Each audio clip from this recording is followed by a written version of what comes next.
最近加拿大新创品牌 Boba 竟然因为一杯真奶被欧美社群大量的演上，不止品牌因此损失了2300万的投资，创办人还持续的受到威胁，说如果他们继续推出真奶，就要让他们去死。这究竟是怎么一回事？今天就让我们一起来聊聊 Boba 真奶争议吧。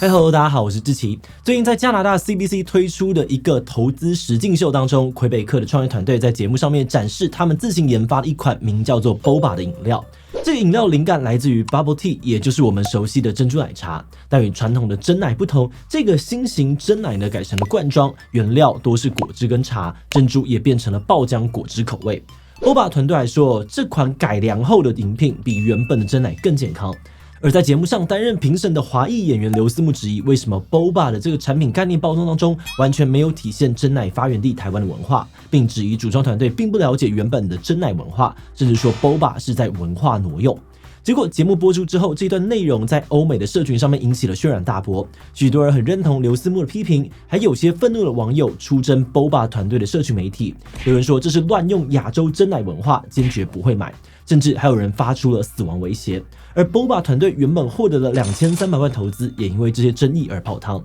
这究竟发生什么事？为什么推出新型真奶会引起这么大的争议？为什么有些人觉得 Boba 团队是在挪用真奶文化呢？不过，在开始今天讨论之前，先让我们进行一段工商服务时间。不知道怎么样挑选适合的绘本给孩子吗？网络上面满满的绘本书单，没有时间研究吗？别担心哦，芒狗狗人气精选组都帮你选好了。从家长最在意的认识身体界限、情绪教育，到常让家长烦恼的吃蔬菜、看3C 等等的习惯培养，还有深受好评的寻宝游戏本、理财观念等等的热门主题，不但一次拥有10本精选绘本，还有感官游戏和学习卡牌，官网还能够试阅全本，让你放心再购买。芒狗狗人气精选组官网独家68折，输入G77专属折扣码77推荐，还能够再打9折。现在就点击资讯栏连结到官网看看吧。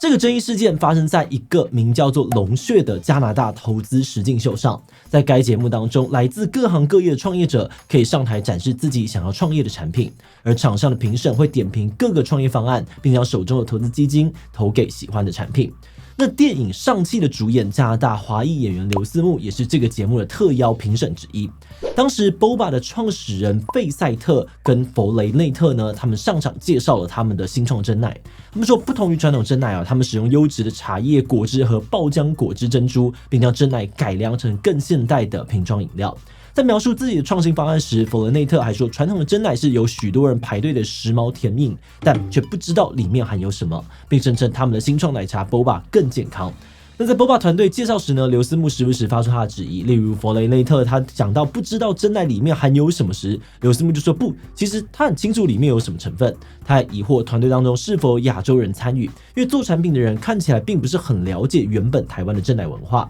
即使 Boba 团队解释说合伙人当中有台湾人，但刘思慕仍觉得产品设计看起来缺乏文化连结。在最终点评时呢，刘思慕说，他对于创始人将珍珠奶茶描述为一种时尚的甜饮有点不满，认为这种说法忽略了珍珠奶茶深厚的文化背景，并说这是一种将拥有非常鲜明亚洲文化身份的东西拿来，并声称要改善它。他对此呢有很大的意见。而且产品的包装宣传当中也完全没有提到台湾跟亚洲，他认为这一系列做法可能涉嫌了文化挪用，因此自己没有办法支持这类产品。不过在节目录制时呢，刘思慕的质疑并没有引起太大的风波。节目的评审当中仍有几位评审表达对于 Boba 的喜爱，并表示愿意投资给 Boba。最终 Boba 选择评审之一印度裔女商人米纳斯的投资方案，并赢得了他2300万的投资。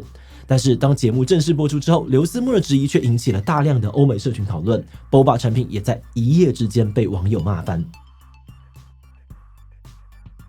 节目播出之后 ，Boba 介绍产品刘思慕质疑的片段在欧美社群上面疯传，许多愤怒的网友还跑去出征品牌。在 Boba 的官方社群平台留言区充满了对他们的批评。许多亚裔网友说，传统真奶的成分明明很明确，就是由茶、牛奶、木薯粉做成的珍珠组成，完全呢不是像 Boba 团队说的不知道里面含有什么成分。Boba 这样说显得很傲慢无知。有人说 Boba 瓶装饮料里面呢也有各种添加剂，却反而呢贬低传统真奶太甜，人说自己更健康，这并不合理，是在贬低真奶文化。还有人说我自己身为亚裔，常在喝真奶时被人嘲笑说是在喝什么怪东西。现在 Boba 这样做呢，只会让大家更加深对于亚裔还有真奶的刻板印象。不只是许多亚裔感到愤怒一些非亚裔的族群也帮亚裔说话，说他们喝过真奶，觉得是非常好喝的饮品。Boba 这样说确实很有问题。那在这些留言当中呢，许多人都很赞同刘思慕的观点，他们也认同呢 Boba 团队的行为是一种文化挪用。文化挪用的关键字也因此洗版留言区。文化挪用的相关批评越来越多，Boba 创办人还说，他们最近一直陆续的受到死亡威胁，希望大家停止对他们的攻击。而之前决定投资2300万评审也出来回应文化挪用的批评声浪，说他之前决议投资是思考不周，并决定撤回投资。那话说回来刘思慕与许多的网友在批评的文化挪用到底是什么？为什么有这么多人认为 Boba 的行为就是在文化挪用呢？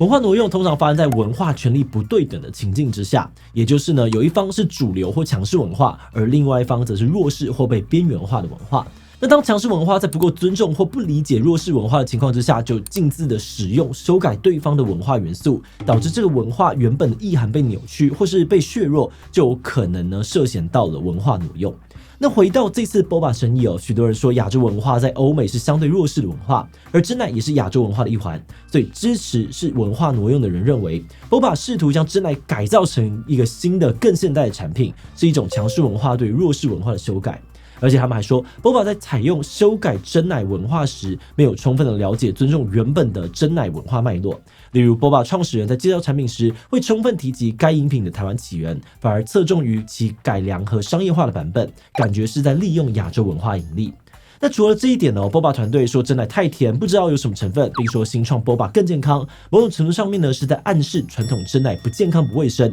他们认为这些都是对于传统真奶的刻板印象。团队会这样想，代表呢他们根本不了解真奶自身的文化脉络，甚至还带有贬低真奶文化的意味。他们更担忧的是，如果让这样子涉嫌文化挪用的产品上市，可能会让有关真奶的刻板印象继续传播，让更多人误解真奶文化。不过也有另外一些人并不认同这是一种文化挪用，甚至说批评的人是在小题大做。另外一些人认为Boba 这样做并不涉嫌文化挪用，他们认为传统真奶确实是太甜不够健康，这是它本来就存在的问题，并不完全都是刻板印象。所以 Boba 改良其中的某些问题是很自然而然的想法，只是在创新真奶满足不同市场的需求，并不是要贬低原本的文化。另外还有人说Boba声称团队当中有台湾人，那既然有来自于原本文化群体的人参与，就代表这个品牌其实是跟原本的文化有联系的。那这某种程度上面呢，也代表着这些创新可能是能够被原本文化的人接受的。这些反对文化挪用的人呢，大多是认为批评的人是没事找事小题大做，这样反而不利于文化创新。而另外呢，也有些人虽然觉得 Boba 的行为有些不妥，但他们觉得批评者不应该出身品牌，这是在霸凌品牌，威胁强迫他们改变。那在多方不断的争吵之下呢，品牌受不了舆论压力，最终出来回应道歉，并说会重新设计产品。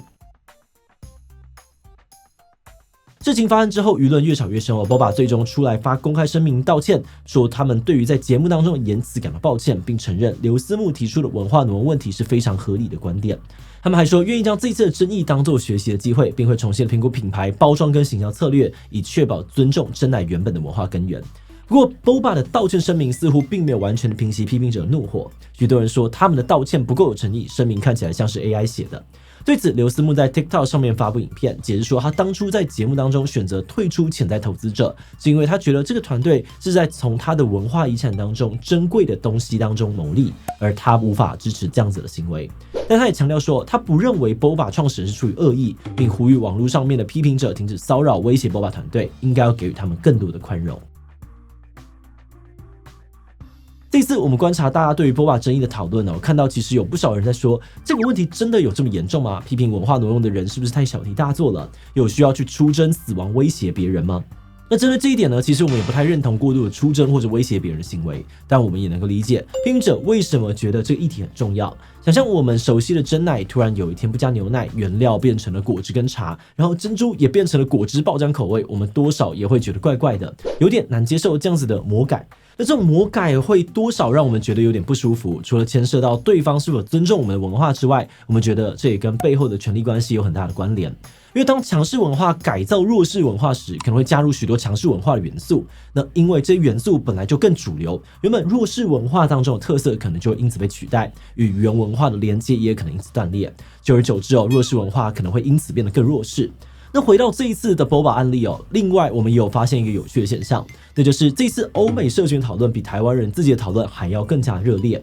那除了刘思慕在台湾的名气可能没有像他在欧美华裔间那么响亮之外，我们猜这可能也是因为在台湾真奶是主流文化，身边人都了解喜欢真奶，我们不太能够感受到真奶文化真的受到其他文化的冲击。但是在欧美地区，包含了真奶在内的亚洲文化呢，其实都算是某种程度上面的弱势文化。许多欧美人并不太了解真奶，有些人呢还带着对于真奶甚至是对于亚裔整体不好的刻板印象。所以在欧美的亚裔可能就更容易因为这次的事件唤起平常被误解、被歧视的经验和愤怒。那在这样的状况之下，虽然我们并不认同欧美社群当中的一些过激行为但我们觉得这对台湾来说却意外的是一件好事。因为在这些激烈的讨论还有争吵之下，反而有更多的外国人关注到台湾真奶原本的文化脉络，台湾真奶的文化特色也说不定能够借此进一步的传递出去。当然这也都是一些我们的观察，如果你有不同的想法也欢迎留言分享